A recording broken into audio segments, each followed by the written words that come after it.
예수님께서 사마리아 수가성을 지날 때 한 사마리아 여인을 만났어요. 예배하기를 원하는 사람이었습니다. 근데 그 당시 율법으로 비춰볼 때 여자이기도 하지만 사마리아인이기도 하고 뿐만 아니라 여러 남자와 살았던 경험이 있는, 소위 말하면 도덕적으로 좀 문제가 있는 여자예요. 이 사람이 성전에 와서 예배를 드린다? 이건 거의 불가능해요. 그런데 주님께서 그 여자에게 예배할 수 있다는 겁니다. 그의 외적인 조건들이 예배를 드릴 수 없는 이유가 되지 않는다는 겁니다. 그리고 주님께서는 전혀 다른 조건을 말씀하셨어요. 그 조건이 충족되어지면 너도 예배할 수 있다. 요한복음 4장 21절, 여자여 내 말을 믿으라. 이 산에서도 말고 예루살렘에서도 말고 너희가 아버지께 예배할 때가 이르리라. 23절, 아버지께 참되게 예배하는 자들은 영과 진리로 예배할 때가 오나니 곧 이때라. 아버지께서는 자기에게 이렇게 예배하는 자들을 찾으시느니라. 하나님은 영이시니 예배하는 자가 영과 진리로 예배할지니라. 여러분, 요약하면 이런 뜻입니다. 첫째, 장소나 성전 등 건물이 중요하지 않다. 둘째, 영과 진리로 예배하는 것이 중요하다.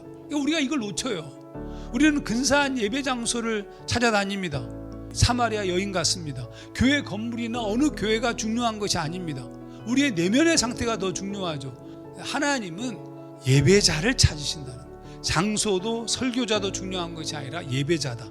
주님이 예배자를 찾으신다는 말은 예배자가 없다는 뜻이 아닙니다. 실제로 예배자는 많습니다. 우리나라도 1000만 기독교인을 헤아렸듯이 예배자는 많습니다.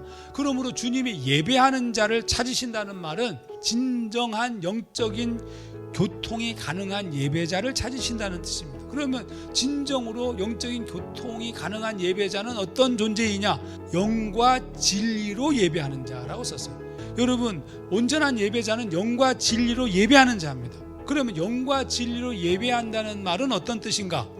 우선 영과 진리로 예배한다의 헬라어 성경은 이렇게 썼습니다. 엔 푸뉴마티 카이 알레데이아, in spirit and in truth예요. 우선 엔 푸뉴마티, in spirit, 영으로 예배한다는 말은 내 마음대로 내 인간적 의지를 쫓아서 예배하지 않는다는 뜻이에요. 우리는 우리의 컨디션을 따라서 예배하잖아요. 내 상황에 따라서 예배를 드렸다 안 드렸다 하지 않습니까?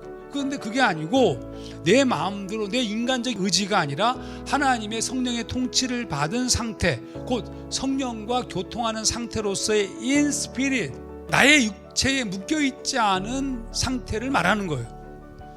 그래서 필요한 것이 en 알레데이아, in truth입니다. 이 알레데이아는 숨겨지지 않은 것, 드러낸 것을 말하는 겁니다. 그러니까 진리로라는 말은 숨기지 않고 모든 것이 드러난 상태를 말해요. 사람의 속사람이 다 드러나서 내가 완전히 개방된 상태입니다. 그러니까 하나님의 성령의 통치를 받음으로 내 인간적 의지로 하나님 앞에 서는 것이 아니고 하나님 앞에 정직하게 하나님의 영의 속삭임을 쫓아서 나의 더러움과 나의 온전치 못함과 나의 숨겨진 모든 것을 다 개방된 상태로 드리는 것이 예배라는 거예요. 이런 자를 하나님이 찾으신다는 겁니다.